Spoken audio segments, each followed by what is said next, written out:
Warhamna ya Allah, warhamna ya Allah, rahmatan tughnina biha rahmati man siwak, wa qina bihalalika an haram. Anu agung dibawa ku anjeun Muhammad. Wahada agama Islam nu ku anjeun disebarkeun Muhammad. Eta adalah siratu rabbik. Agama anu lir teu beda jeung jembatan. Anu nyalametkeun jelema mustaqima lurus dina harti jelema dek nyebrang teh kudu make jembatan kitu keneh urang dek nyebrang menuju surga kudu make agama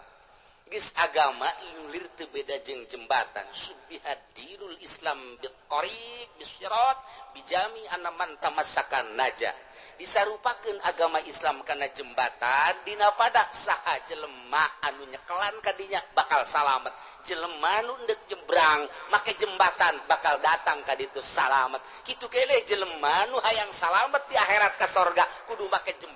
jembatana agama Islam urang keur ngajembat wae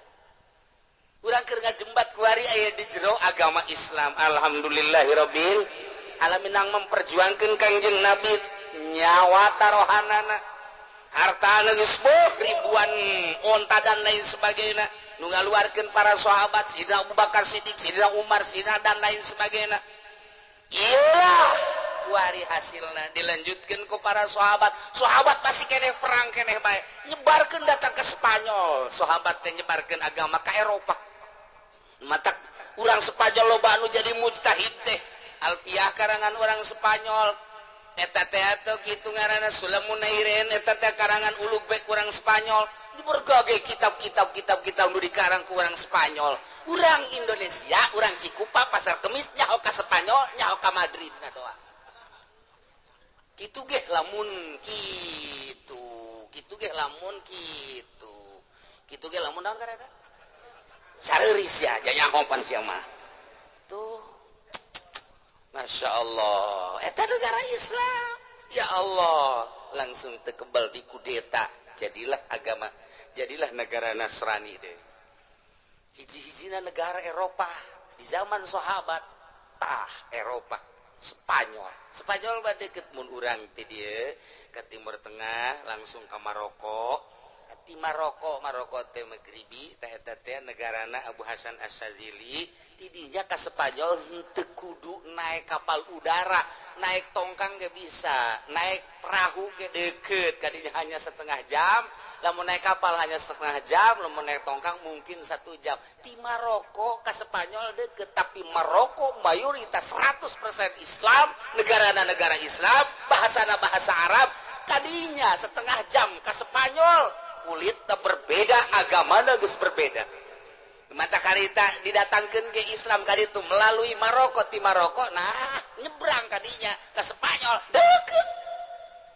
ya Allah ya Rabbi perjuangan sahabat anu luar biasa kandas kuari geus jadi negara Nasrani deui datanglah di zaman tabiin ke Indonesia zaman tabiin kolot Islam di Indonesia nu mantak hese deuk dirobahna teh kolot di zaman tabiin ieu teh sejarah asup agama Islam ke Indonesia deuleu coba ge kurang di keraton di kerajaan Demak nu di luar tah di dinya aya makam anu panjang teh deuleu di dinya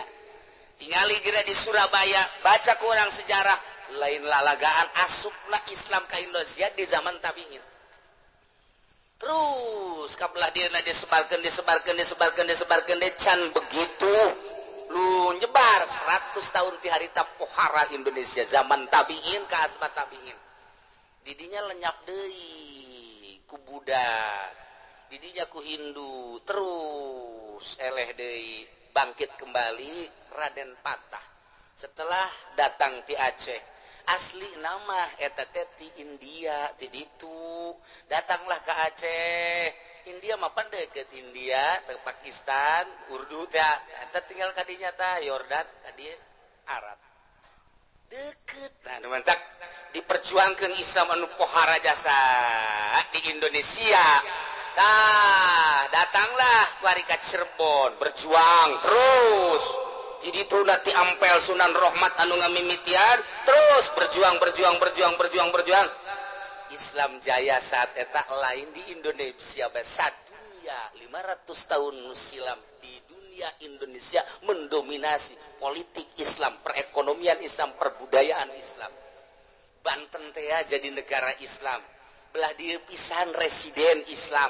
dipimpin ku Ki Ahmad Khotib. Eta mah belah dieu, ieu mah keur zaman tah Maulana Hasanuddin. Ieu Islamkeun Islam. Aya anu tersisa di Banten teh diantepkeun bae Baduy. Ieu mah nu datang ka dieu mungkin turunan Baduy meureunna.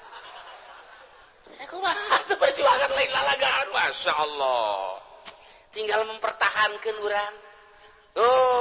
Timbullah pondok pesantren, ngetren pondok pesantren teh lain lalagaan. Gedean pondok pesantren dibandingkeun jeung sakola saat eta. Pengaruhna luar biasa sabab memperjuangkan kemerdekaan melalui pondok pesantren. Ieu terus diperjuangkan datanglah ka Kiwar. Geus sawono menge memperjuangkan agama saat ieu mah. Saddam Hussein berbagai isu kieu kitu nu jelas memperjuangkan bendera Islam. Muammar Gaddafi berbagai isu di urang mah tinggal isu doang sebab urang mah nyahona melalui media baca koran ieu kieu baca koran ieu kieu baca koran ieu kieu sedangkeun kapan geus disunat berita nu datang ka urang sebab ieuna geus dijual zaman Megawati bogana batur kuat satelit dan geus lain nu urang deui tinggal urang mah tarima ayana berita sakitu tanyakeun berita asli ka ditu kos kumaha sih beritana Irak kos kumaha sih beritana kitu Mesir kos kumaha sih beritana Suriah sarua di ditu ge kacau balau kos kitu bae kaayaanana teu jelas Islam keur dijelaskeun ku ari memperjuangkeun berbagai negara teh ieu Kangjeng Nabi nu tadi teh wajahata fillah Gusti Rasul teh terus perang ngaluhurkeun agama Allah haqqa jihadi lain Kangjeng Rasul bae diteruskeun ku al ulama warasatul anbiya kamari kemerdekaan diurang ulama hudang kuari berbagai negara ngan encan aya persatuan doang kuari mulai keur disatu-satukeun melalui organisasi kuari keur leuleumpangan ieu teh organisasi teh mana nu mampu teh NU nu dianggap terbesar di dunia NU teh mampu henteu manehanana coba membawa atas nama Islam Gus Dur lah geus teu isin-isin make atas nama NU ngomongnya nama terus bae ulama salaf teu isin-isin nya nama atas nama santri dibawa ngomong di Inggris di Belanda nyana ngomong atas nama santri teu isinin tapi nu kuari isin ngomong-ngomong santri teh isin anu terkenal budugna doang santri budug ka dia sia deuleu tah barang di deuleu bener budug toh bari apa aya perjuangan Muhammadiyahna dalam rangka memperjuangkan agama di dunia eueuh kajen teh nya ngomong aya-aya ge eueuh gerada gedean NU untuk kelas internasional mah rada main saeutik cuman saeutik karena pimpinanna elehan jeung sieunan ya henteu terus kuari Islam khurud kos kitu teh Islam jenggot eta teh mendunia ieu bakeur carita kelas dunia bener jeung salahna tergantung ente ngan kelas dunia tuh nu memperjuangkeun di Belanda di Inggris nu memperjuangkeun di Amerika sampai timbul aya mushola aya Islam khurud hanya nyaritakeun fadilah ketika diusirnya nama indit engke ngomong deui ke diusir indit deui militan tapi ternyata hasilna melalui Pakistan di awal terus mendunia kuari timbul deui HTI Hizbut Tahrir kajen teuing teu pati diterima di Indonesia tetapi manehna berjuang anu kuari memperjuangkan Mesir teh kapan HTI Ikhwanul Muslimin ka urang isuna jore sabodo tah mah hanya keur carita memperjuangkan Islam ieu mah anu kuari keur bergerak di Suriah anu kuari keur bergerak di Yaman terus aya ketuana teh secara internasional nu bakal engke lain bakal sering datang ke Indonesia. Nah iya organisasi mana yuk kuari nu keur memperjuangkeunana wah lain lalagan lamun urang cicing bae deuk kumaha ngandalkeun organisasi nu aya ieu NU mah atut naik milu ka atut WH naik milu ka WH kamari Arif naik dibeli kabeh ku Arif patut ku urang diangkat jempol NU seperti gitu aing teh termasuk jelema anu NUis naon tah salah tante yang ngomong tah tetapi kekayaan tubuh NU na kos itu teh kumaha tuh ketika Pilgub Banten pecah menjadi 3 Ansor ka dieu Surina ka dieu Tanpidna ka dieu ieu kumaha NU lalakona aing teh pan termasuk pecinta NU nu kamari zaman Gus Dur teh geus dibisiki bantulah NU ya Kiai mari kita sama-sama yang penting Kiai mah hadir sajalah tiap bulan ndek siap tapi keberadaanna seperti kieu ketika pilkada Tangerang NU pecah belah nu dibeli ku ieu nu dibeli ku ieu jadi napasna geus lain napas sosial keagamaan napasna RP dolar real dan lain sebagainya kapan memperjuangkan agama seperti batur di luar negeri ditutup-tutupan ge jam memang nyana berita atau emang berjuang deh kumaha tuh sampaikan kanu kamari teh ngahina ka Kangjeng Nabi atas perjuangan organisasi hidayah ti Gusti Allah masuk Irak di dinya nyana aya di jero hate Islam itu adalah benar ngomong jeung salah satu ulama di Irak langsung manehanana masih keneh ragu menerima timbul aya organisasi Islam nu asup ka dirina ngobrol masuk Islam kamari ke Mekah nu kuarinya nah yang di Madinah dage 30 poe saya menyesal atas penghinaan saya terhadap Kangjeng Nabi adina panglima Inggris masuk Islam di Amerika kuari loba jasa nu asup Islam mun kamari nu ka Mekah neuleuh bendera USA di diuna gede jasa nu sa'i nu tawaf make USA Masya Allah Amerika ulah ge rada aya sedih saeutik aya bunga rada sedih lantaran atas nama Amerika loba jasa nu tawaf jeung nu sa'i begitu di obrolan ieu hasil perang Irak satu sisi Irak eleh kadeuleu ku mata kasar secara politis tetap menang sebab Amerika encan bisa mencaplok hasil daripada peperangan anu kamari jangan can diserahkan cak urang Irak daripada diserahkan ke Amerika maning dibom susah kabehan ieu deuk dibom deui bae instalasina kuari berita ka urang makan eueuh tah urang Irak seperti kos kitu nah iyalah keur carita perjuangan diteruskeun jahada billah sanajan urang Saudi Arabia kenapa sih mesti perang Nabi itu menyebarkan agama dengan rahmatan lil alamin. Harus dengan lulu. Bukina Saudi Arabia perjuangan anak kos itu malahnya anak tiga sele de kumaha. Tidak mengakui keistimewaan mazhab, tidak mengakui keistimewaan ulama anu memperjuangkan agama. Nyana ngan sakadar sieun sebab di bawah naungan Amerika kuari kos kitu. Urang teh neuleuh Baitullah, urang teh neuleuh Kangjeng Nabi di Madinah. Apa bisa jadi tolak ukur untuk agamana? Jan henteu. Aya Kangjeng Nabi bae di Madinah, aya Baitullah bae di Mekah. Urang teh teu menghargai jeung teu menghormati ka agamana, tetapi menghormati teh ka Baitullah jeung Kangjeng Nabina. Sebab geus teu bisa dituturkeun. Urang Maroko ngobrol, Saudi Arabia muskilah. Ngobrol jeung Turki, Saudi Arabia muskilah. Maafi mazhab. Urang ngobrol deui jeung urang Sudan. Nyana di batin apa gregetin ke Saudi Arabia. Mun cacak-cacak Baitullah beureun balik deui ka jahiliyah. Urang bae geus terjadi barometer ke Mekah teh ya. Neuleuh Baitullah na bae jadi neuleuh agama nama anti madhab. Hese dituturkeunana, ieu keur carita nagarana. Nyana nyeun serikeun kamu nu berjuang, puguh nyana nu nyeun serikeun ketiga sele. Berarti di dieu encan aya kebersatuan, kebersamaan. Masih keneh pasalia, Arab. Ya, negara teh Irak, Iran, Mesir, ya otomatis. Urang mayoritas Islam tetapi tetap ngiblatna ke Amerika. Iyalah Indonesia. Alhamdulillahirabbil alamin. Alhamdulillah. Ieu keberadaan kuari kos kitu. Nah tinggal nu memperjuangkan agama teh saha atuh kuari neuleuh di brendel na Muammar Gaddafi urang tinggal sedihna bae moal pati-pati di brendel nya ku Amerika lamun di jero lah teu memperjuangkan agama ja anu tiis-tiis bae mah teu memperjuangkan agama teu di brendelkan ku Amerika kuari Mesir mun carita Mesir pohara sebab Mesir bakapan aya tetesan Nabi Kanjeng Nabi Yusuf di Mesir, Kanjeng Nabi Sulaiman teh memeh anu tata dina di Yaman teh kapan di Mesir heula. Anu Raja Bilqis di Sulaiman di Yaman kuarigi aya peninggalan kerajaan Bilqis mun urang ka Yaman, urang diajak tah aya puing-puing. Aya kene kerajaan Bilqis nya nu teu dibawa ku Kanjeng Nabi Sulaiman. Sebagian bisa kapan dibawa ka ditu. Sebagian deui tersisa di Yaman. Bilqis aya di Yaman, kerajaanna di ditu Kanjeng Nabi Sulaiman.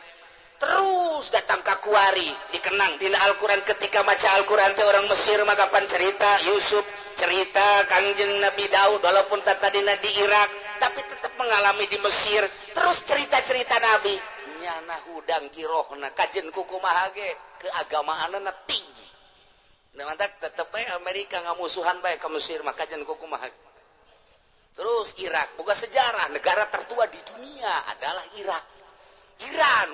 aya sahabat Salman Al-Farisi teh kapan orang Iran. Situ jasa muncak Kanjeng Nabi andai kata orang Iran, orang Iran, orang Persia, orang Persia. Ilmu aya di langit ka-7, orang Persia nu pangheulana neangan ilmu ka langit ka-7. Geus ku Kanjeng Nabi dicaritakeun keistimewaan mentak Imam Ghazali urang Iran, Syekh Abdul Qadir urang Iran. Pindah ka Irak Al-Jailan teh eta teh Iran nu mantak walaupun aya di Baghdad Jailana dibawa bae Abdul Qadir Al-Jailani henteu Al-Iraqi. Sebab nyanana urang Iran.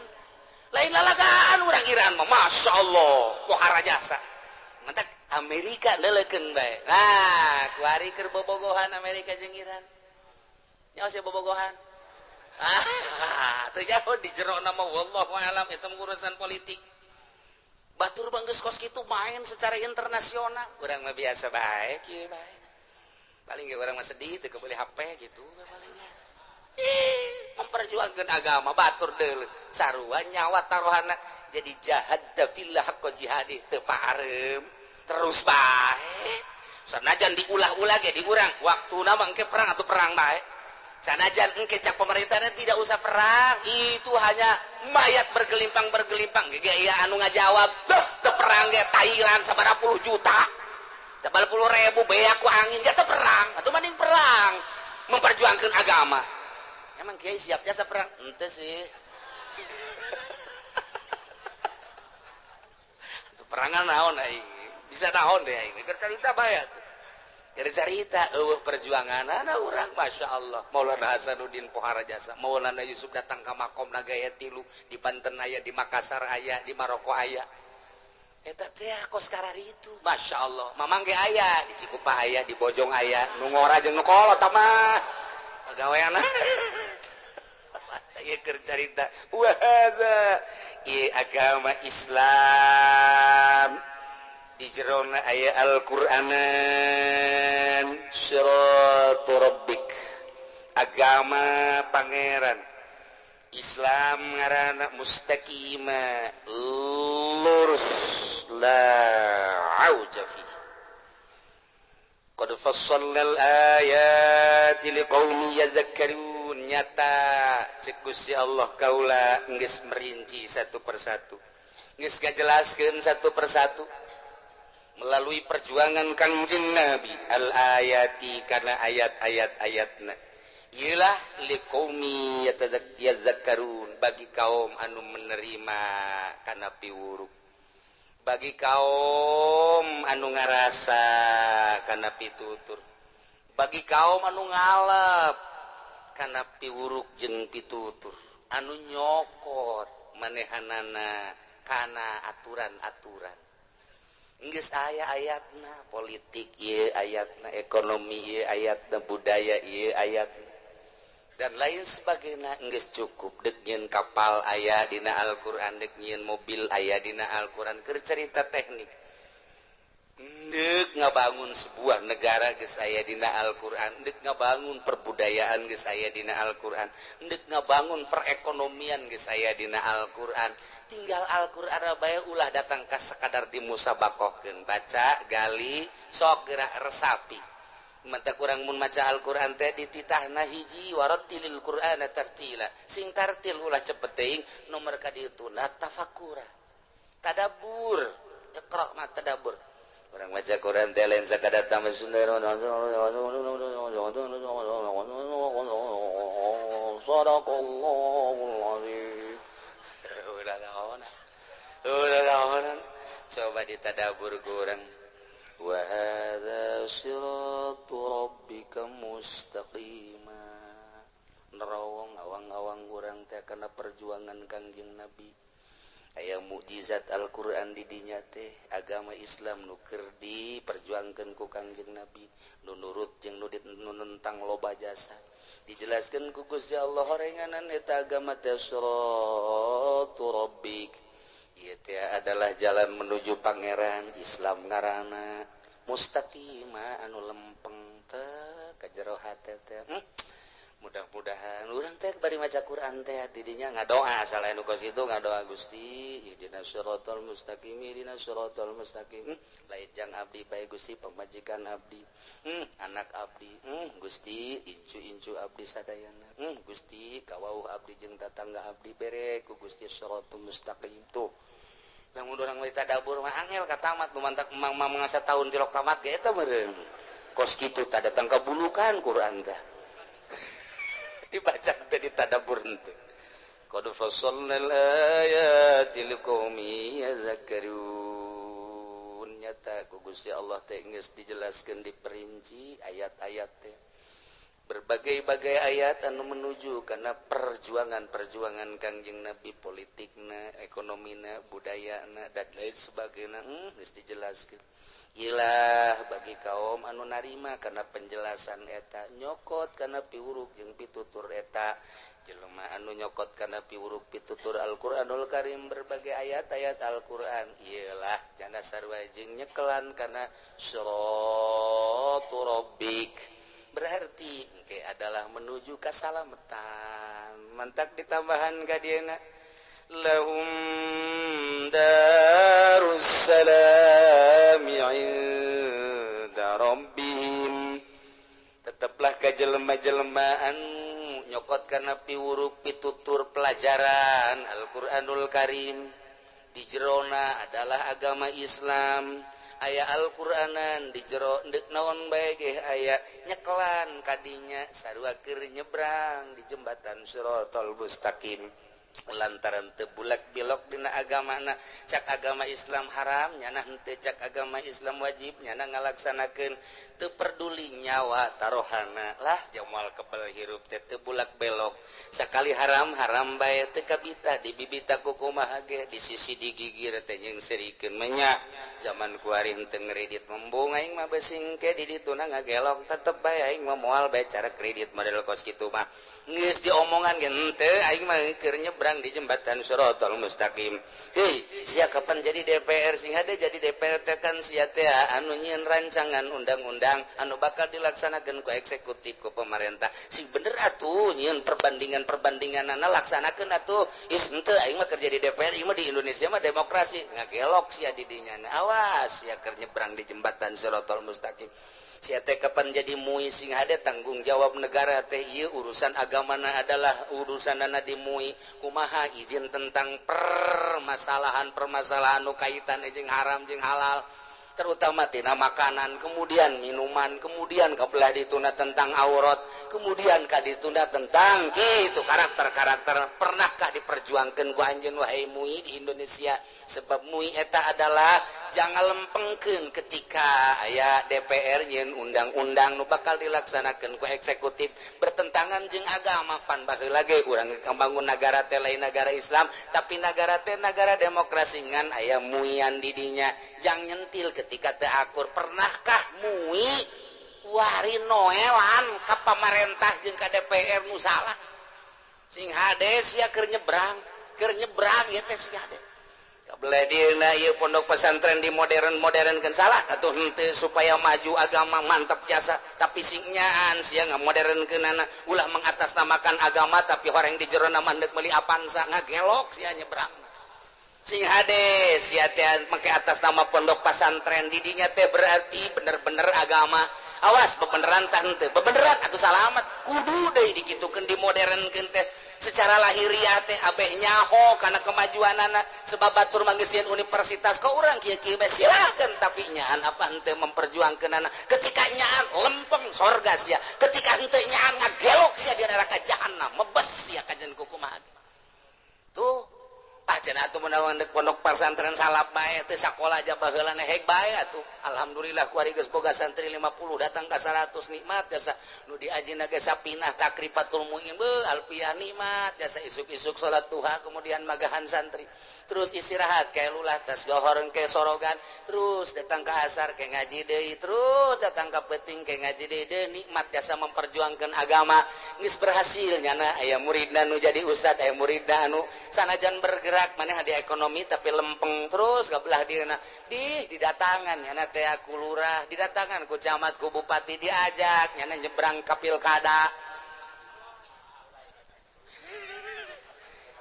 mari memperjuangkan agama ku jadi memperjuangkan pilkada emang salah ya atuh henteu ngan sing hade ulah yang diberen atuh memperjuangkan kos kitu mah justru yang dibere tadi bere mah naon berjuang atuh mancing lauk kudu make lauk mancing duit kudu make duit mantak pilkada bupatina merean duit sebab nyana nadek neangan duit kudu ku duit deui tinggal kiaina bae keplak duit bener henteu nyebrangna sing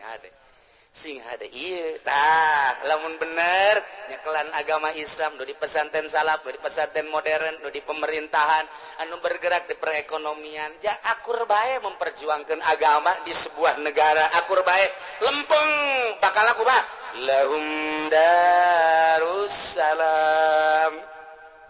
yang jelema-jelema anu nyokot kana piwuruk nu tadi lempeng dina agama Islam da tepung kalpekol sakali haram bae sakali wajib bae terus baik kunyana dilaksanakan nyawa taruhana sekalipun dibunuh aing mah tetep bae dek nyekelan agama Islam Al-Qur'an kitab aing nu bakal ditanya ke di jero kuburan wa man nabiyuka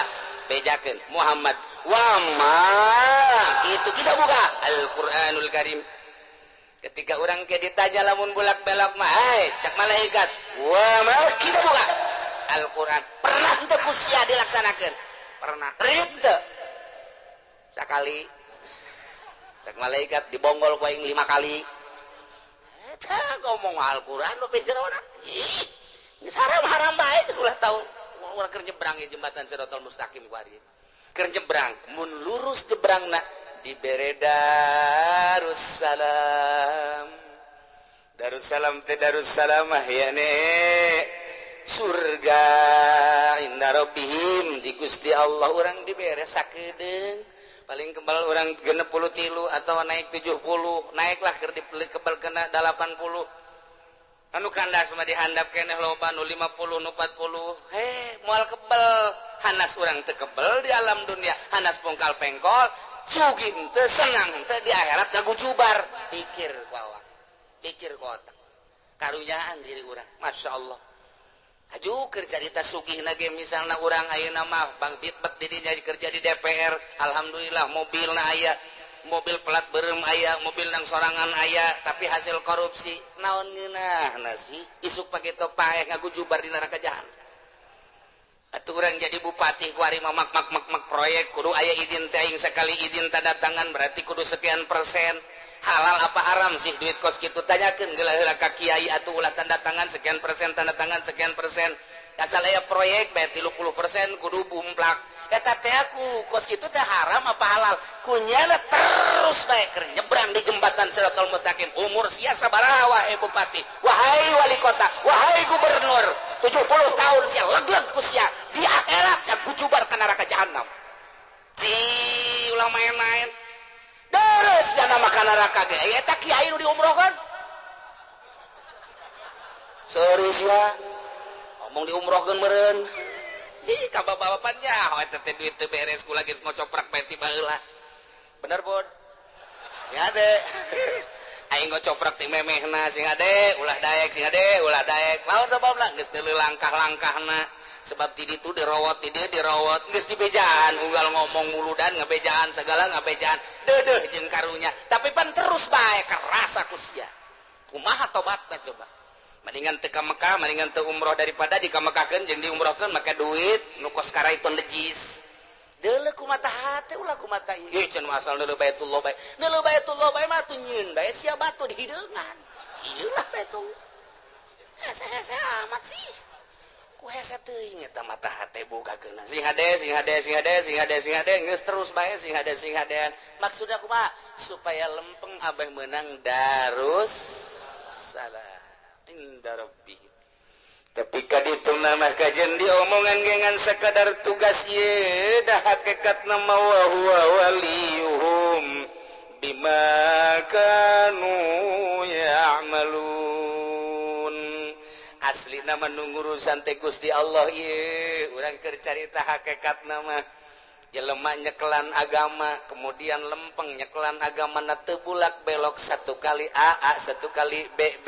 engke bakal dibere Darussalam inda rabbihim ti Gusti Allah padahal mah sabenerna hakikat mah memang Gusti Allah ieu anu ngurusan bimaka anu yamalun keur carita karena naon nukunyana dipigawe atawa aya syariat ku sebabnya nya migawe kana langkah-langkah syariat hakikat teh ti Gusti Allah. Sidina Abu Bakar Siddiq jages aya tulisanana memeh jadi Abu Bakar Siddiq di memeh Abu Bakar Siddiq dikaluarkeun teh geus aya tulisanana bakal pikitueun. Sidina Umar teh memeh dikaluarkeun ka dunya geus aya tulisanana. Pak Harto memeh dikaluarkeun geus aya tulisanana. Yang maluna Pak Harto kos kitu, Bung Karno kos kitu, Gus Dur kos kitu. Kuari mah geus masa bodoh tinggal kuari urang kuari teh asanang urang lempang di imah ka dieu kuari neuleuan jembai geus liwat eta kiai. Tenang Allah kadang tengah dar uduk nangan setengah piring dari gegeran bukan salah nu loba sia aju hees di jero orang Allah lempang timah masing-masing datang ka dieu teh asanang urang enang Allah dilempengkeun ku urang hate urang menang Allah kemudian ceuli urang didengikeun kana ayat Al-Qur'anul Karim menang Allah lain menang urang emang kumaha apaan urang nagenu Allah hirup urang nu Allah kurang sok dibaca yuhyi wa yumit Allah nu ngahirukeun Allah anu ngamaotkeun kabelah dituna Allah teh al-muharrik wal musakin nu ngarobah-robah jeung nu nyicingkeun kabelah dituna Allah teh al-mudabbir anu ngurusan urang ieulah wa huwa waliyuhum bima kanu ya'malun nu mantap urang teh kudu bersyukur bae geus tinggal bersyukur intina mah Gusti alhamdulillah ku Gusti abdi dilahirkeun ti keluarga anu muslim nu muslimah teu hese deui abdi iman ka Gusti sanggeus teh kitu kabelah dieuna abdi terus ngaji ngejah di tatangga kabelah dieuna abdi ngaji terus ngadengekeun meureun ieu teh moal semata-mata urang dijadi